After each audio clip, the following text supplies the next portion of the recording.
Okay, well, welcome to the MOVR Mobile Overview Report webinar for the second quarter of 2017. That's April through June of 2017. Let me do a quick introduction here. I am Ken Jones. I'm the Vice President of Marketing for Scientiamobile. I've worked in the mobile space for over 15 years and specifically for Scientiamobile for the last few. And today I have Jan Arne Sætheris, our Norwegian friend, the Vice President of Innovation. Say hello. Hello everyone, very nice try on my name, Ken. It was close enough. Close enough. Yeah, so it's pronounced Jan Arne Sætheris in Norwegian. That's fine. All right. I've also been in the mobile web business since the last century, from the telco side and also content distribution side. And like you say, I'm now heading the innovation and products efforts at Scientiamobile. Excellent. Okay, so today let's give a quick overview of the agenda. We'll do some introductions here, talk a little bit about device detection and device intelligence as a whole and what it's useful for and how you might want to implement it inside your own company. Then we'll get into some special topics that we covered in the most recent Mobile Overview Report, MOVR. One of those will be around screen size and orientation. We've done some research there and we have some nice trends. We've been collecting data for the MOVR report since 2014, and now that we have 3 years worth of data, you can see some really interesting trends, and screen size is one of them.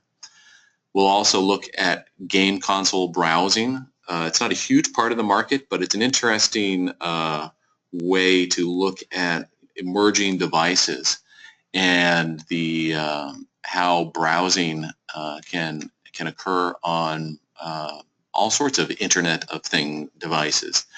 We'll see which game consoles are more popular. Then we'll look at chipsets, see which ones are the most popular in smartphones. And then we'll look at image optimization. One of the struggles that a lot of websites have these days is around loading your page quickly. And the biggest cause of that is oversized images. But unless you know what type of device you're trying to deliver those images to, it gets a little difficult. And there's some great potential out there for faster websites when it comes to mobile devices. Then India versus the United States. We'll do a quick comparison. We've done this in the past. I think back in 2015 we did a comparison versus India, and it'll be interesting to kind of do a quick update there. As always, we will take questions. If you have questions, put them in the webinar form there, and we'll try to get to them at the end and answer them in real time, or of course we'll also try, if we can't answer them in real time, we'll get back to you.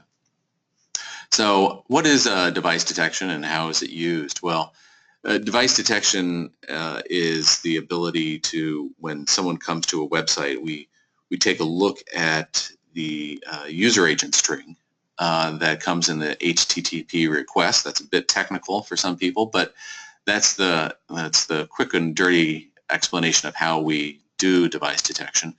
But what problems does it solve? Well, people are having poor mobile experiences for a number of reasons.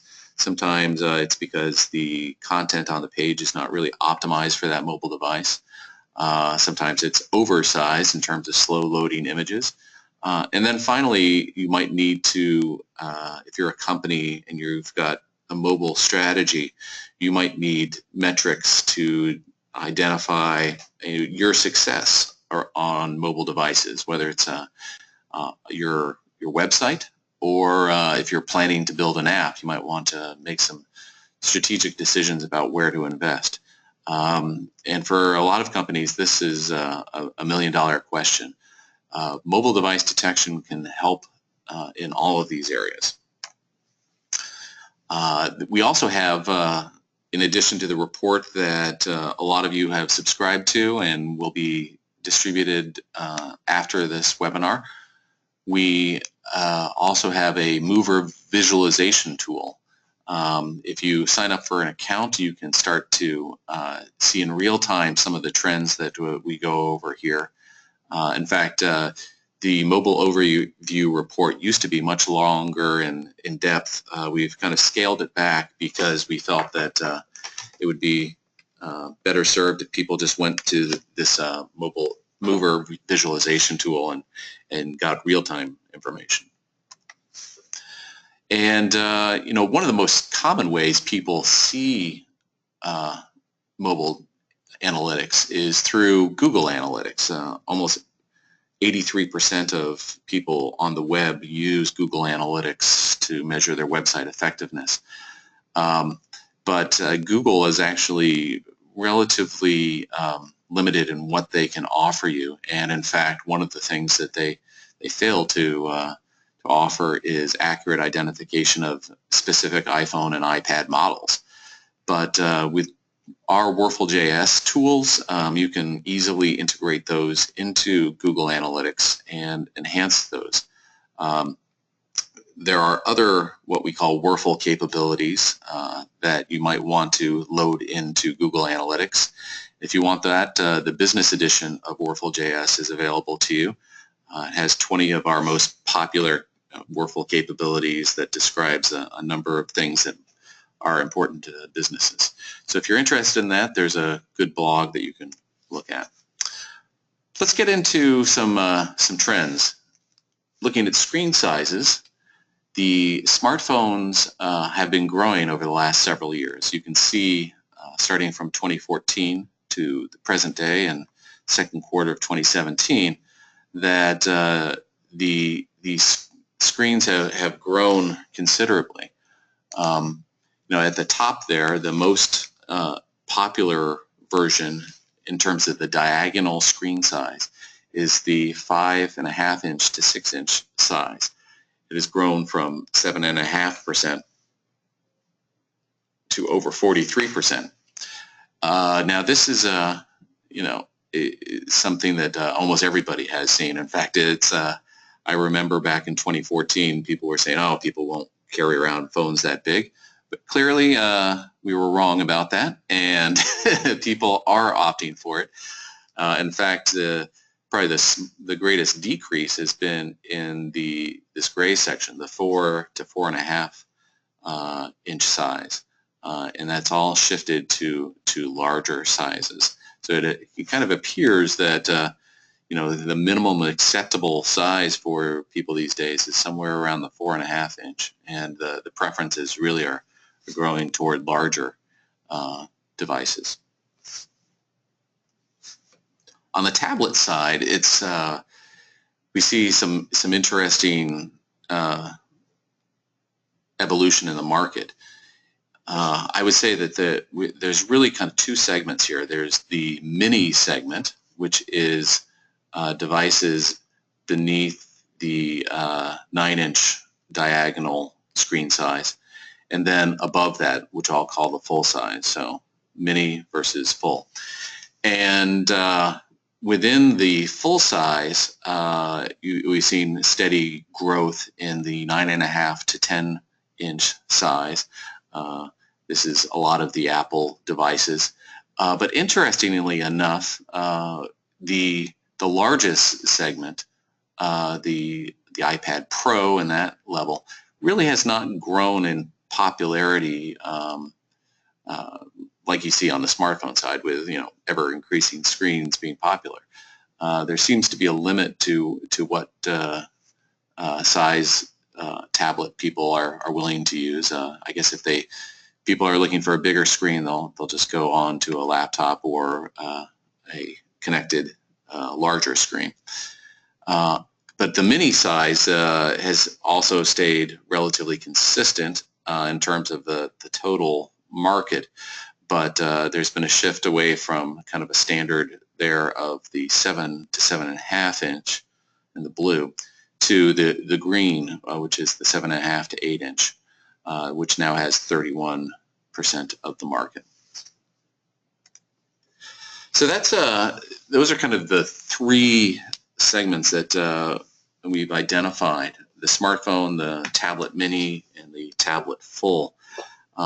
We did some interesting studies to look at the orientation of those screens when they are initially used.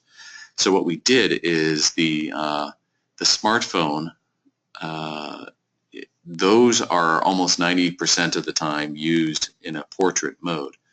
But as the screen grows larger, there is a trend toward less portrait and more landscape usage. This is probably due to kind of the types of content being consumed in different types of devices. So the tablet mini, 52% of the time, is being used in a portrait mode. And when you get up to the full size, 60% of the time it's used in landscape mode. So there's a flip there. In a little more detail, you can see the research that we have kind of breaks this down into specific markets or specific segments. You know, as you get smaller, there's an interesting flip back to the landscape mode.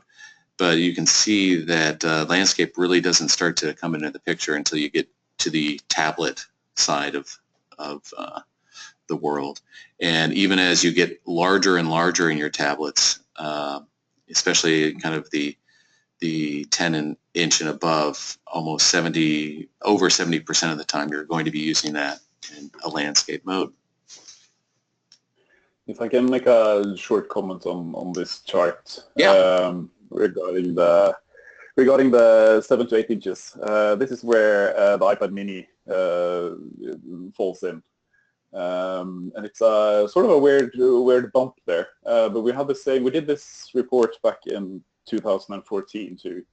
And it looked almost the same with this bump around 8 inches. Mm-hmm. Which is yeah, where the iPad mini falls in. So yeah, for some reason, Apple people, I guess, would yeah, prefer landscape browsing more than others. The 8 to 9 inches, they're mostly Samsung Galaxy devices, Tab 3 and Tab 4, and those kinds of devices. Yeah. So that's sort of interesting. Also, a short comments on why landscape is also sort of growing on the smaller devices. At least for the below 3 inches devices, it's usually because when you hold the phone in sort of portrait mode, the actual display is in landscape because it's wider than it's high. Mm. That might be the reason there, or that is the reason there.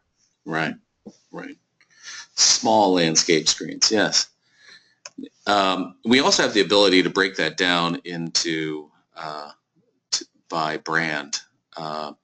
So as you can see, as he was saying, that there's a higher use of landscape amongst these are tablets amongst the Apple users. So moving on, well, let's take a look at a different type of device. One of the things that we have the ability to identify is game consoles. For those of you who don't know too much about Scientiamobile, the company that we work for, we do mobile device detection, and we attempt to identify any device in the world that has a browser. In fact, I think we do a pretty good job of seeing just about all that traffic. And game consoles are one of those device types. And we have the ability to identify not only the category of game consoles, but break it down into individual device types.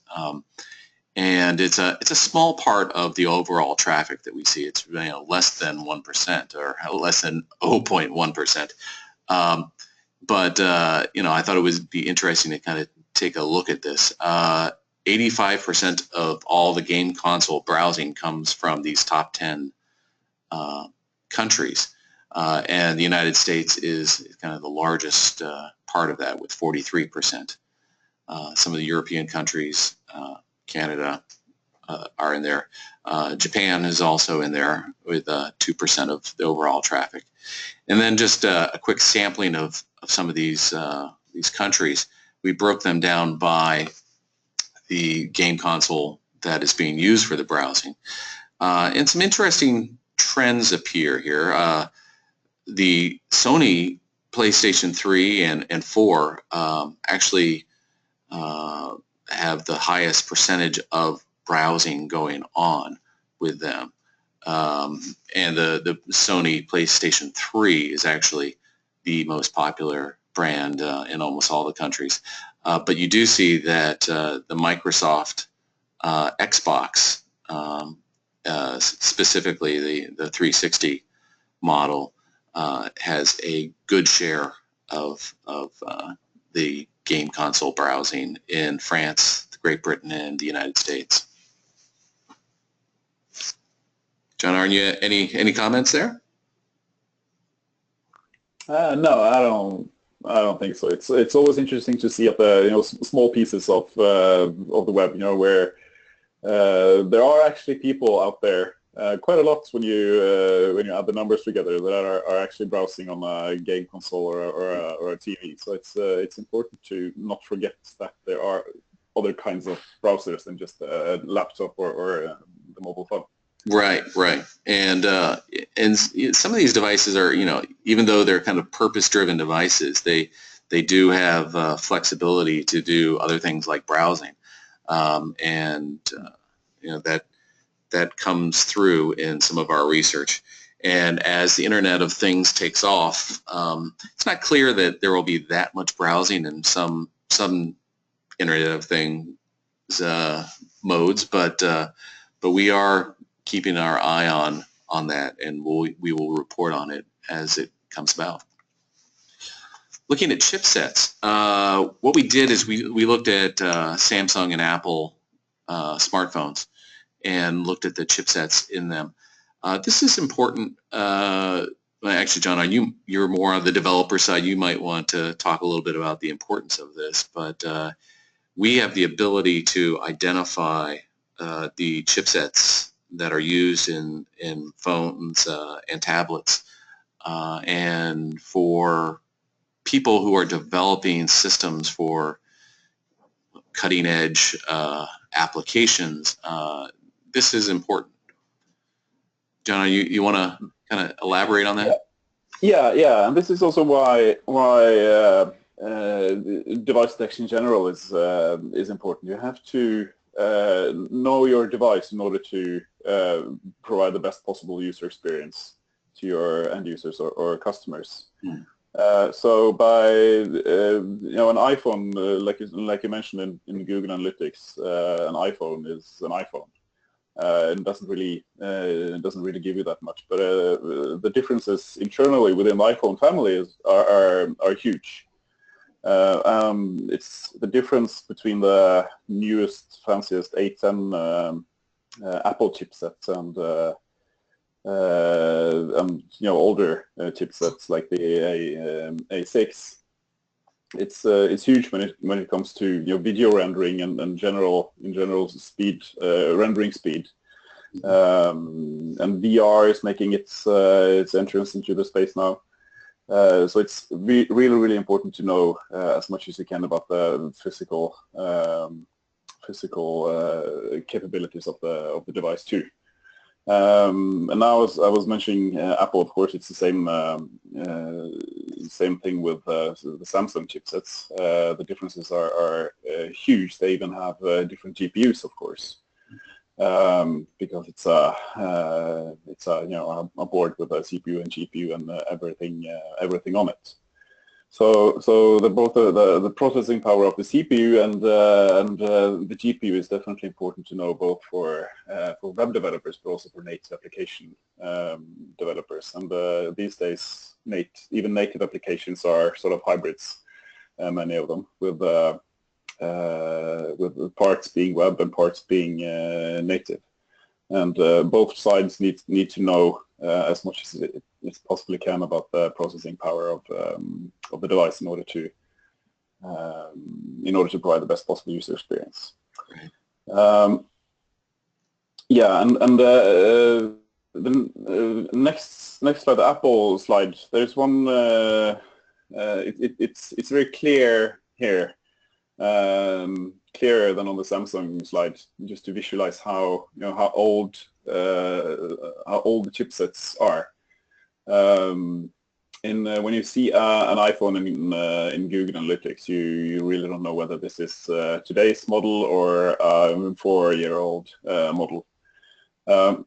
If we add up, there are more than 36% of these chipsets that are 3 years or older.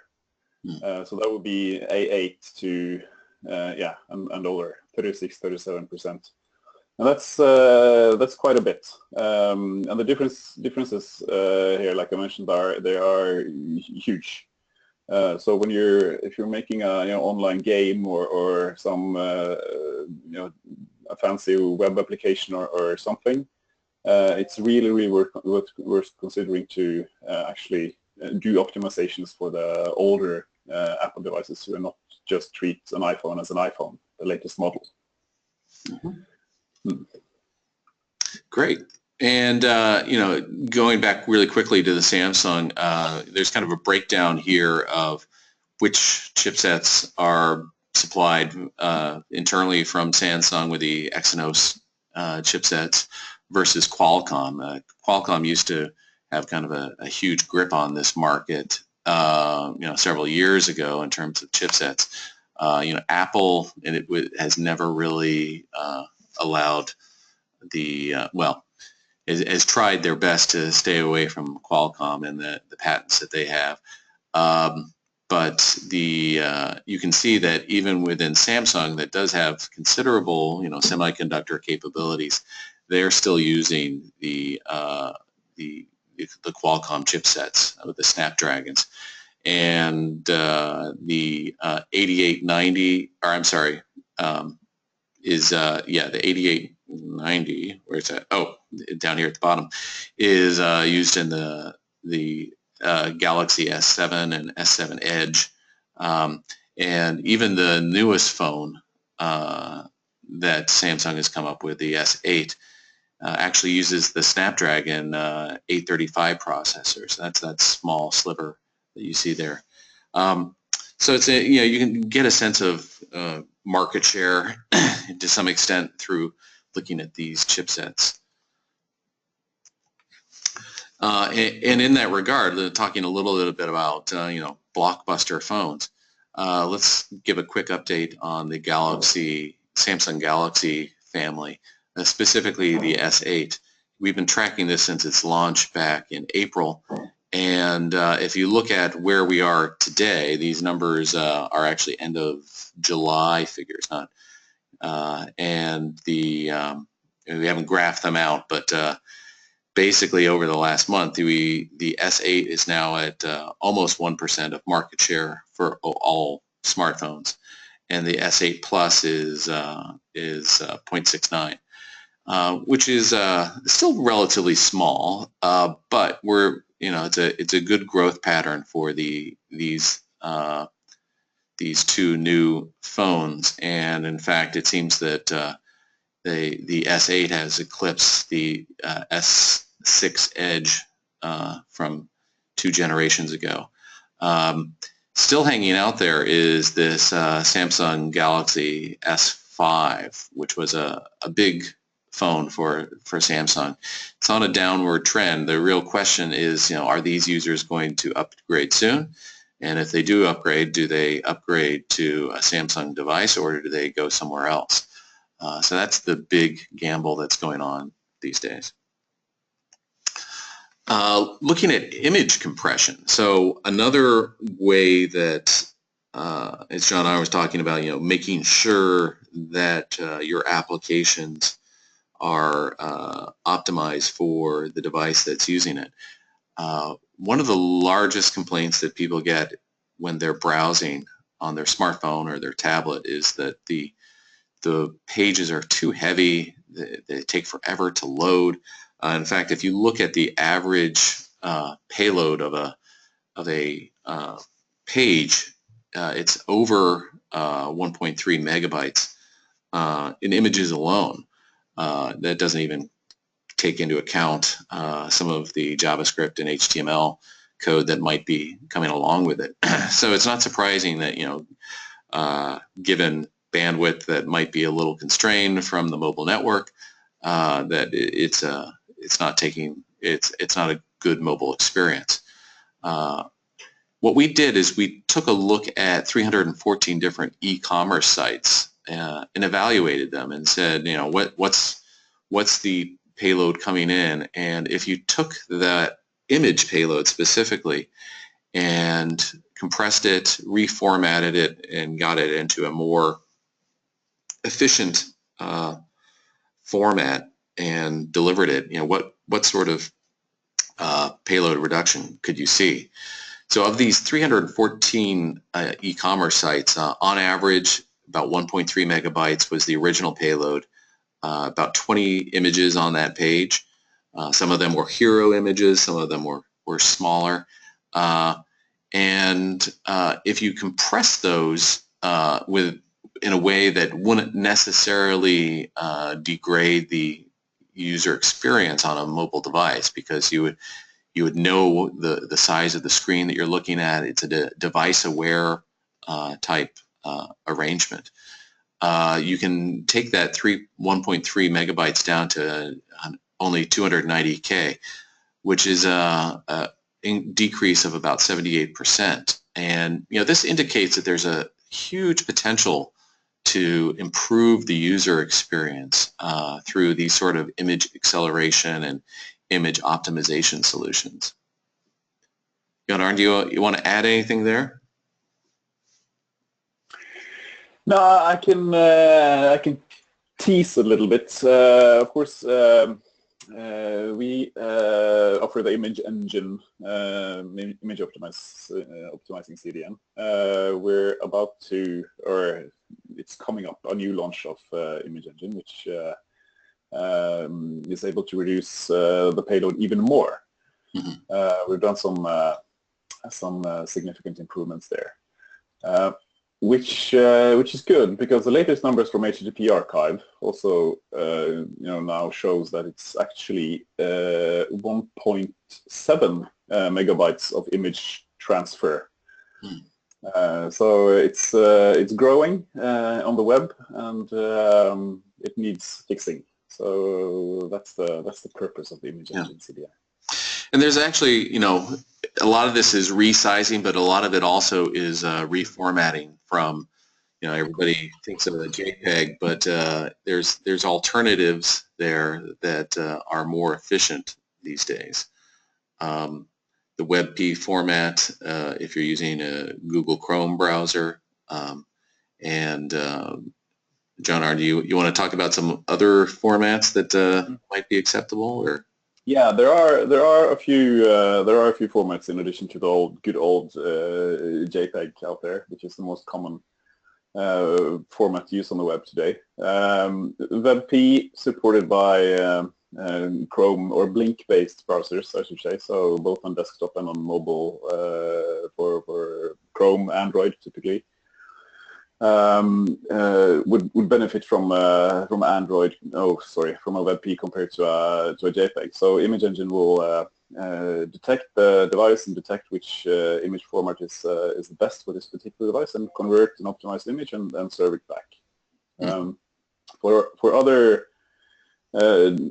devices, there are similar, or not really similar, but there are alternatives to JPEG, JPEG XR and JPEG 2000, respectively, for IE and the Safari and iOS, which will also be supported in the next release of Image Engine. And we are, of course, also looking at new image formats to save even more, especially for the Apple-based devices. Right. Okay, great. So let's take a quick run through some of what I'll call our standard data. That a lot of this is available through our MOVR visualization tool that I mentioned earlier. So if you go to our MOVR page, and you can subscribe to the reports, but also sign up for an account to use the MOVR visualization tool. Looking at the top smartphones, here we see that the Samsung J7 Prime has joined this list. The way we compile this list is we take the top 10 phones from around the world by continent. So theoretically, 6 continents, there could be 60 different devices here, but the reality is there are blockbusters that are consistent across all the continents. So it's a shorter list of about 20 phones. The Apple SE kind of comes and goes here, so it's jumped back onto the list. But you can see that there is a fair amount of concentration on these what I'll call blockbuster phones in North America, for example. Over 63% of the devices come from these of usage comes from these top phones, and all the others only account for 36%. This concentration varies from continent and country to country. North America and Oceania, a lot of that is Australia, tend to be more Apple specific and also a little more concentrated. And we also list out the trends. I don't think I'll go through those right now. On the tablet side, we have some statistic here. The Air 2 has become probably one of the most popular iPads and tablet models out there. The iPad 2, the venerable iPad 2, is still hanging on with a pretty good market share, and this is an indication of just the lifespan of a lot of the iPad devices. It's quite long, and of course, as we mentioned, the chipsets of like an iPad 2 is much slower than the more recent iPads, but they're still out there in the market and being used for browsing. But knowing that those are out there, developers might want to take that into account if they're doing something that requires a lot of processing. In terms of market share on a global level, it's really a duopoly at this point. The iOS has around 34% of the market, and Android has 64%. And this has been holding steady in that area for several years. Now, when you look at the individual release statistics and what's more popular, you see some interesting trends. On the iOS side, the ability for Apple to upgrade their devices to the latest operating system has always been better than Android. The most popular version at the end of Q2 was the version 10.3, which actually is the most recent release. 11 is a beta release of what we might see hopefully in the fall from Apple. But 74% of iOS users are on the 10.3, and you can see the quick migration that happens over the last quarter from 10.2, and particularly all the legacy and 9.0 users are a pretty small part of the market. In fact, 93% of users are at 10.x and above at this stage. Very impressive the way that Apple can upgrade people. And that's in stark contrast to what you see here with Android. there's a lot of fragmentation in terms of the different types of devices. And the most popular version now is the 6.0, but that's followed quickly by a newer version, the 7.0 of Android, or a later version, the 5.1 of Android. So we've got a situation here where there's various versions of Android out there, and as a Android developer, you need to keep into account what do you need to develop for in order to address a significant part of the market. So moving over into our spotlight, looking at India, it's a very different market than what we see here in the United States. Less smartphone usage, more feature phone usage, and we see dramatically less tablet usage also. When you look at the manufacturers of smartphones and tablets, there are some names on here that might not be too familiar to U.S.-based names. So like Micromax is a brand that's popular in India, with 12% of smartphones being sold there. In terms of specific models, not too many of these show up in the top, but as a manufacturer as a whole, India has a much more distributed, non-fragmented, or a more fragmented market. And also one of the bigger changes is Apple's share of the smartphone market is dramatically smaller than the United States. So 54% of users have some sort of iPhone in the United States, compared to less than 2% for Apple in India. The same holds on the tablet side. 70% of tablets in the United States are iPad, Apple devices. Only 18% of tablets in India are iPads. Samsung has a much larger share, but also some of the smaller or less familiar names also have different tablet devices that we're seeing. Here are the actual breakdowns of top devices. The Galaxy J2 is the most popular with this 5%, and the Galaxy Star and the Galaxy J1 are also popular smartphones. On the iPad, on the tablet side, there are some. The Galaxy Tab 4 is the most popular from Samsung tablet there.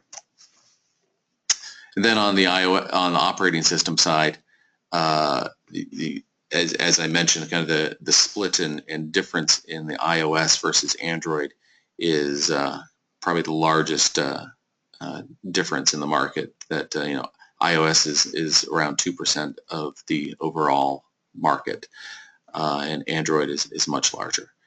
So looking at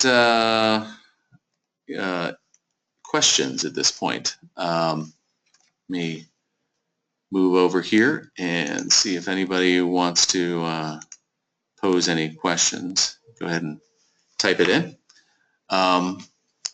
If you have requests for information that you might want for your own research, we are open to collecting information and studying it if there are things that people are interested in. I know one of the things that we're considering is looking at the requirements from devices for augmented reality. Seems to be a issue of growing interest, and we'll see if there are things that our MOVR report can do to see how ready the market is for augmented reality type applications, especially as it comes to browsers. All right, I'm not seeing any questions. So the quick update, so we will be updating the MOVR page at Scientiamobile.com, and if we will also be sending out links if you subscribe to the report for MOVR. We'll be sending out a link so you can download the latest version of the report. All right. Well, oh, wait, where is the data collected from? Thank you, Nina. So we see, actually, it's a good question. So we have a sample size of over 55.2 billion requests over the last 3 years, from April 2014 to today. And we continue to collect this information from a number of sources. We have some free products that are out there, the Wurfel.js that I mentioned, that you can populate your website in Google Analytics with higher clarity about iPhones and iPads. So as Wurfel.js appears on a number of pages, we have thousands and thousands of domains, users out there that use Wurfel.js. We get a visualization of and information from them about the types of devices visiting their website. So this represents a pretty good distribution of different types of devices. You can see kind of the breakdown of desktop versus smartphones, tablets, feature phones, robots, smart TVs, and this trend seems to grow monthly. We see, I want to say, I think I say this right. Yeah, we see about over 2 billion hits per month being added to our data sources. Let's see. Any other questions? Hold on, I'm having a hard time reading this because it's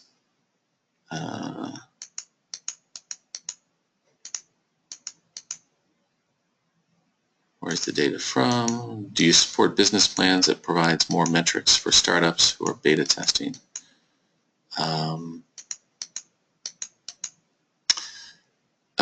We have a number of packages that people who want to study mobile optimization or mobile device detection, probably best to contact our salespeople and we can talk about it a little further.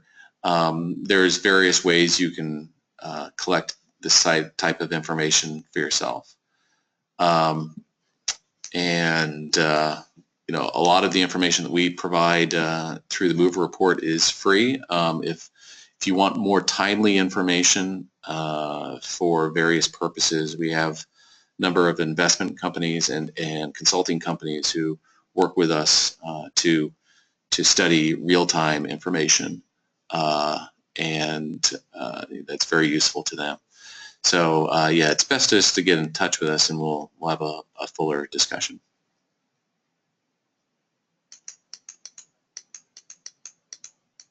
Okay.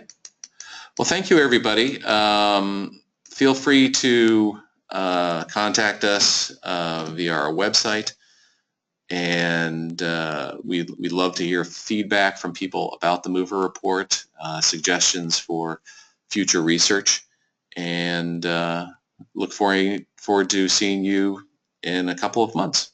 Thank you. Thank you. Bye. Bye-bye.